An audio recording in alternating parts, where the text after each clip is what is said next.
நல்ல வேலை. எனக்கு இந்த ஆப்பர்ச்சுனிட்டி கிடைக்கல அப்படின்னு மகிழ்ச்சி அடைறவங்க எத்தனை பேர் இருக்காங்க தெரியுமா? என்ன சார் இது ஆச்சரியமா இருக்கா?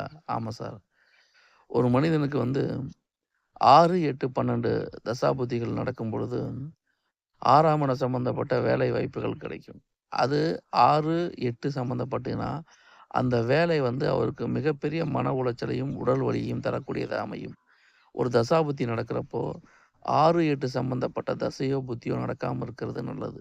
அப்படி 6, 8 சம்மந்தப்பட்ட தசாபுத்தி நடக்கும்போது, ஏதாவது வேலை கிடைச்சதுன்னா, அந்த வேலை அவருக்கு உடல் வலியையும், மன வலியையும் 12ஆம் அதிபதி அந்தரங்கலா நடந்துச்சுன்னா, மிகப்பெரிய மனப்போராட்டத்தையும், கவலையையும் தரும். எனவே, அதனால தான் சொல்லுவாங்க, நல்ல வேளைக்கு எனக்கு அந்த வேலை கிடைக்கலன்னு சொல்றதுக்கு காரணம் என்னன்னா, இந்த மாரி 6, 8, 12 சம்மந்தப்பட்ட தசாபுத்திகள் நடக்கும்பொழுது, அவர் எந்த வேலைக்கு போனாலும் மிகப்பெரிய அளவில் உடல் வலி, மன வலியை சந்திப்பார். இவை பொதுவான தகவல்.